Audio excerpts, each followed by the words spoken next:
The Will of Peace by James Allen. The realization of a selfless love. It is said that the Michelangelo saw in every rough log stone a thing of beauty, awaiting the master hand to bring it to reality. Even so within each there reposes the divine image, awaiting the master hand of faith and the season of patience to bring it into manifestation. And that divine image is revealed and realized, and the stillness, selfless love, hidden deep in every human heart, so frequently covered up with the mass of a hard and almost impenetrable accretions, is the spirit of divine love, whose holy and spotless essence is undying and eternal. It is the truth in man, is that which belongs to the Supreme, that which is real and immortal. All else changes and passes away. This alone is permanent and imperishable. And to realize this love by ceaseless diligence in the practice of the highest righteousness, to live in it and to become fully conscious in it, is to enter into immortality here and now, is to become one with truth, one with God, one with the central heart of all things, and to know our own divine and eternal nature. To reach this love, to understand and experience it, one must work with great persistency and diligence upon his heart and mind, must ever renew his patience and keep strong his faith. But there will be much to remove, much to accomplish before the divine image is revealed in all its glorious beauty.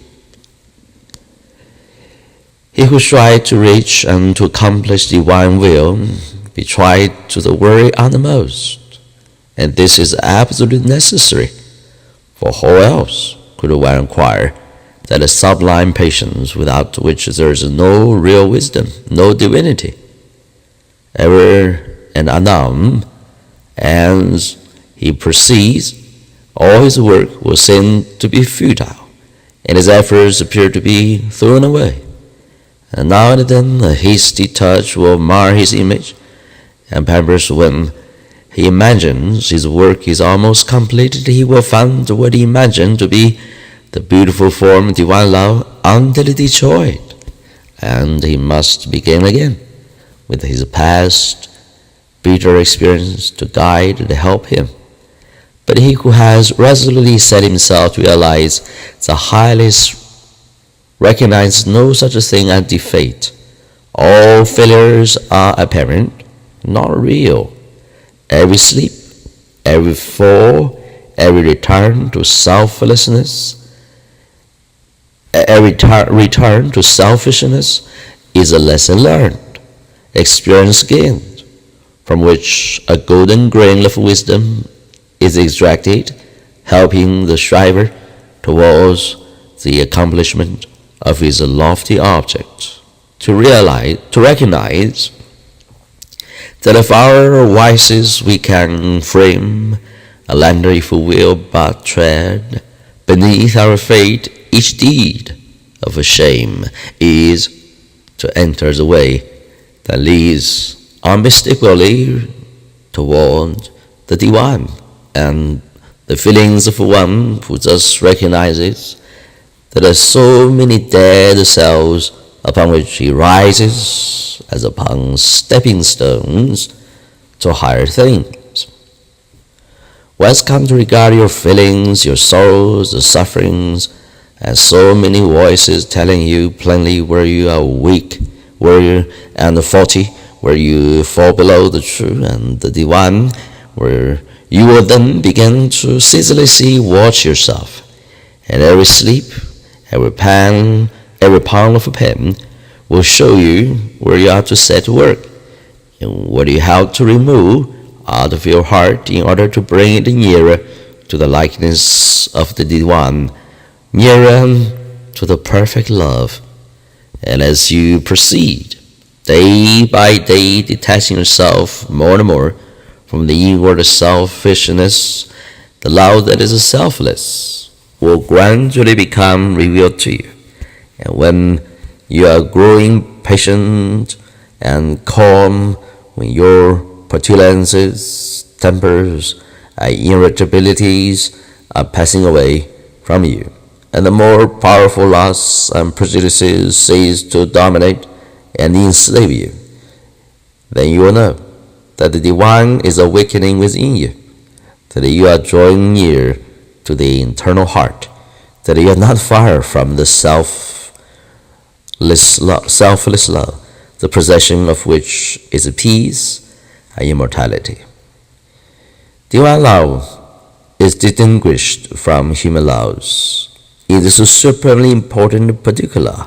It's free from partiality. Human love clings to a particular object to the exclusion of all else. And when that object is removed, great deep is the resultant suffering to the one who loves. Divine love embraces the whole universe, and without clinging to any part, it contains with itself the whole, and he who comes to it by gradually purifying and broadening his human loves until all the selfish and impure elements are burned out of them, ceases from suffering. It is because human loves are narrow and confined and mingled with the selfishness that they cause suffering. No suffering can result from that love which is so absolutely pure that it seeks nothing for itself. Nevertheless, human loves are absolutely necessary as a step towards Divine, and no soul is prepared to partake of Divine love until it has become capable of the deepest and the most intense human love. It's only by passing through human loves and human sufferings that Divine love is reached and realized. All human loves are perishable, like the forms to which they cling. But there is a love that is imperishable, and that does not cling to appearances. All human loves are counterbalanced by human hates, but there is a love that admits of no opposite or reaction, divine and free from all taint of self, that shares its fragrance are all alike. Human loves are reflections of divine love, and draw the soul nearer to the reality, the love that knows neither sorrow nor change. It's well that the mother cling with passionate tenderness to the little helpless form of flesh that lies on his bosom, should be overwhelmed with the dark waters of sorrow when he sees it lay in the cold earth. It is well that her tears should flow and her heart ache, for only thus can she be reminded of the evanescent nature of the joys and objects of her sense, and be drawn nearer to the internal and imperishable reality. It's well that lover, brother, sister, husband, wife should suffer deep anguish and be enveloped in gloom when the visible object of their affections is torn from them, so that they may learn to turn their affections towards the invisible source of all, where alone abiding satisfaction is to be found. It's well that the proud, the ambitious, the self-seeking should suffer defeat, humiliation, and misfortune, that they should pass through the scourging fires of affliction, for only thus can the wayward soul be brought to reflect upon the enigma of life. Only thus can the heart be softened, purified, and prepared to receive the truth. When the sting of anguish penetrates the heart of human love, when gloom, loneliness, and desertion cloud the soul of friendship and trust, when it is that the heart turns towards a sheltering love for the eternal, and finds rest in the silent peace, and whosoever comes to this love is not turned away comfortless, is not pierced with anguish, nor surrounded with gloom, and is never deserted in the dark hour of a trial. The glory of divine love can only be revealed in the heart that is chastened by sorrow, and the image of the heavenly state can only be perceived and realized when the lifeless, formless accretions of ignorance and self are hewn away. Only that love that seeks no personal gratification or reward, that does not make distinctions, and that leaves behind no heartaches, can be called divine. Man cling to self, to the countless shadows of evil, are in the habit of thinking of divine love as something belonging to a God who is out of reach, as something outside themselves, and that must be forever remain outside. Truly, the law of God is ever beyond the reach of self. But when the heart and mind are emptied of self, when the selfless love, the supreme love, the love that is of God or good, becomes an inward and abiding reality. And this inward realization of holy love is none other than the love of Christ that is so much talked about and so little comprehended. The love that not only saves the soul from sin, but lifts also above the power of temptation. But how may one attain to this sublime realization? The answer which truth has always given and will ever give to this question is, empty thyself, and I will fill thee. Divine love cannot be known until self is dead, for self is denial of love, and how can that which is known be also denied? Not until the stone self is rolled away from the scepter of the soul does immortal Christ, the pure spirit of love, hitherto crucified, dead, and buried, cast off the bands of ignorance, and come forth in all the majesty of his resurrection. He believed that the Christ of Nazareth was put to death and rose again. I don't see you error in that belief, but if you refuse to believe that the gentle spirit love is crucified daily upon the dark cross of your selfish desires, then I see you error in this unbelief, and I have not yet perceived, even afar off, the love of Christ. You see that you have tasted for salvation in the love of Christ. Are you saved from your temper, your irritability, your vanity, your personal dislikes, your judgment and condemnations of others? If not, for what are you saved? And wherein have you realized the transforming love of Christ? He who has realized the love that is divine has become a new man, and has ceased to be sweet and dominated by the old elements of self. He is known for his patience, his purity, his self-control, his deep charity of heart, and his unalterable sweetness. Divine or selfless love is not a mere sentiment or emotion. It's a state of knowledge which destroys the dominion of evil and the belief in evil, and lifts the soul into the joyful realization of the supreme good. To the divinely wise, knowledge and love are one and inseparable. It's towards the complete realization of this divine love that the whole world is moving. It was for this purpose that the universe came into existence, and every grasping and happiness, every reaching out of the soul towards objects, ideas, and ideals is an effort to realize it. But the world does not realize its love and the present because it's grasping at the fleeting shadow and ignoring its blindness, the substance. And so suffering, the soul continue and must continue until the world, taught by its self-inflicted pains, discovers the love that is selfless, the wisdom that is calm and full of peace.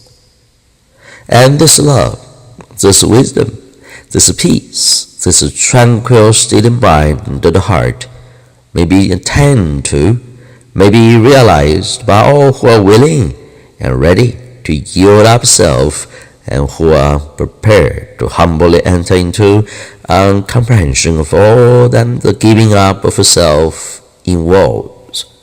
There's no arbitrary power in the universe, and the strongest chains of fate by which men are bound are self-forged.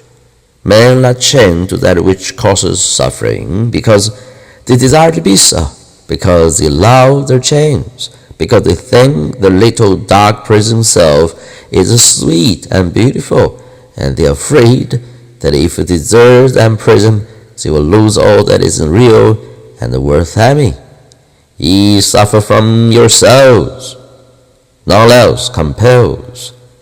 Nor the holes ye that ye live and die, and the indwelling power which forged the chains to build round itself the dark, narrow prison can break away when it desires the wills to do so, and the soul does will to do so when it has discovered the worthlessness of its prison, when long suffering has prepared for the reception of the boundless light and the love. And the shadow follows the form, and as smoke comes from fire, so effort follows cause, and suffering and bliss follow the thoughts and deeds of men. There is no effort in the world around us, but it has its hidden or revealed cause, and that cause is in accordance with absolute justice. Man reap a harvest of suffering because in the near or distant past they have sown the seed of evil. They reap a harvest of bliss also as a result of their own sowing of the deeds of good. Let a man meditate upon this. Let him strive to understand it, and he will then begin to sow only seeds of good, and will burn up the tares and the weeds which he has formerly grown in the garden of his heart. The world does not understand the love that is selfless because it is engrossed in the pursuit of its own pleasures and cramped within the narrow limits of perishable interest, mistaking in its ignorance those pleasures, interests for real and abiding things. Caught in the flames of fleshly lusts and burning with anguish, it sees not the pure and peaceful beauty of truth. Fading upon the swinish husk of error and the self-delusion, is shut out from the mansion of all-seeing love. Not having this love, not understanding it, man instituted innumerable reforms which involves no inward sacrifice, and each imagines that his reform is going to right the world forever, while he himself continues to propagate evil by engaging it in his own heart. That only can be called reform which tends to reform the human heart, for all evil has its rise there, and not until the world, ceasing from selfishness and party strife, has learned the lesson of divine love, will realize the golden age of universal blessedness. Let the rich cease to despise the poor, and the poor to condemn the rich. Let the greedy learn how to give, and the lustful how to grow pure. Let the partition cease from strife, and the uncharitable begin to forgive. Let the envious and dare to rejoice with others, and the slanderers grow ashamed of their conduct. Let men and women take this course. And lo, the golden age is at hand. He, therefore, who purifies his own heart is the world's greatest benefactor. Yet though the world is and will be for many ages to come, shut out from that age of good, which is the realization of selfless love, you, if you are willing, may enter it now, by rising above your selfish self. If you pass from prejudice, hatred, and condemnation to gentle and forgiving love, where hatred, dislike, and condemnation are, selfless love does not abide. It resides only in the heart that has ceased from all condemnation. You see, how can love the drunkard, the hypocrite, the sneak, the murderer? I am compelled to dislike and condemn such men. It is true, you can love such men emotionally, but when you see that you must perforce dislike and condemn them, you show that you are not acquainted with the great overruling love. For it is possible to attain to such a state of interior enlightenment as will enable you to perceive the train of causes by which these men have become and they are to enter into their intense sufferings and to know the certainty of the ultimate purification. Possessed of such knowledge, it will be utterly impossible for you any longer to dislike or condemn them, and you will always think of them with a perfect calmness and deep compassion. If you love people, speak them with praise until they in some way thwart you or do something of which you disapprove, and then you dislike them and speak them with dispraise. You are not governed by the love which is of God. If in your heart you are continually arraigning and condemning others, selfless love is hidden from you. He who knows that love is at the heart of all things, and has realized that all sufficing power of that love has no room in his heart for condemnation. Man, not knowing this love, constitutes themselves just executioners of their fellows, forgetting that there is an eternal judge and executioner, and in so far as man deviate from them in their own views, their particular reforms and methods, they brand them as fanatical, unbalanced, lacking judgment, sincerity, and honesty. In so far as others approximate to their own standard, do they look upon them as being everything that is admirable. Such are the men who are centered in self. But he whose heart is centered on the supreme love does not so brand or classify men, does not seek to convert men to his own views, nor to convince them of the superiority of his methods. Knowing the law of love, he lives it and maintains the same calm attitudes of mind and sweetness of heart towards all, the debased and the virtuous, the foolish and the wise, the learned and the unlearned, the selfish and the unselfish receives alike the benediction of the tranquil thought. You can only attain to this supreme knowledge, this divine love, by unremitting endeavor in self-discipline, and by gaining victory after victory over yourself.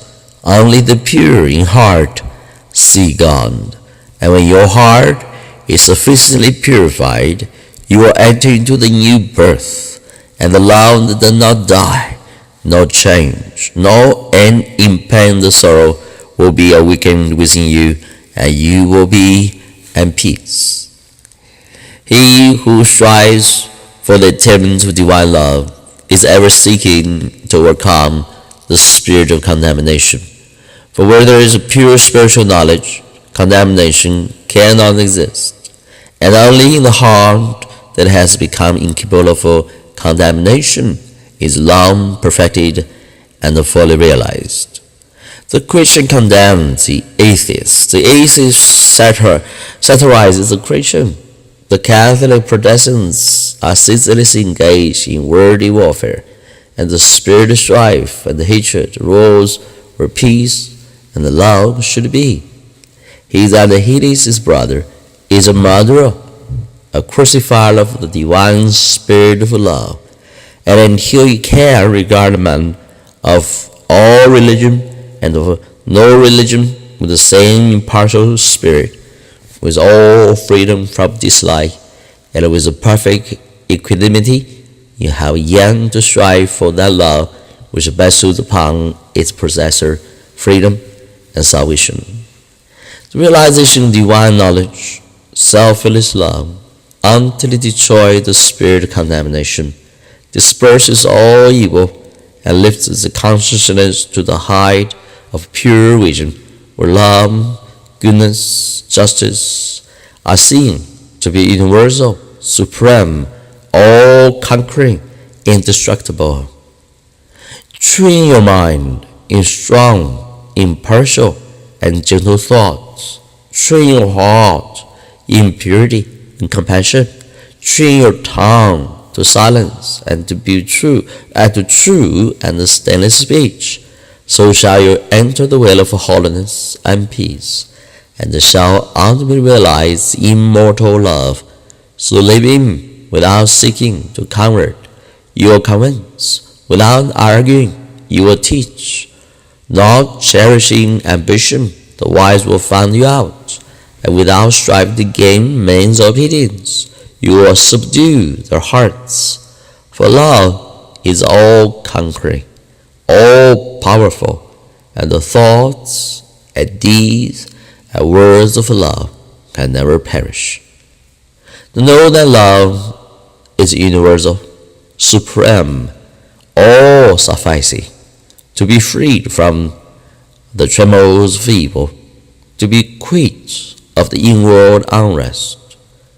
To know that all men are striving to realize the truth each in his own way, to be satisfied, sorrowless, serene. This is peace. This is gladness. This is immortality. This is divinity. This is the realization of selfless love. I stood upon the shore. I saw the rocks resist onslaught the mighty sea, and when I saw to hold all the countless shocks, the hand withstood through an eternity. I said to wear away the solid main, the ceaseless efforts of the waves are vain. But when I saw to hold thee, the rocks had rent, and saw the sand and the shingles and my fate, perplexing remnants of resistance spent, tumbled and tossed where the waters meet. Then I saw ancient landmarks neath the waves, and knew the waters held the stones their slaves. I saw the mighty work the waters wrought, by patient softness and unceasing flow. O thee, the proudest promontory brought unto the fate, and massy hills lay low. Hold the soft drops thee, and the maintained wall, conquered the last, and brought it to its fall. And when I knew that hard resisting sin should yield the last to love's soft easily roll, coming and going, ever flowing, in upon the proud rocks of the human soul, that all resistance should be spent and past, and every heart yield unto it, and last. Interesting read.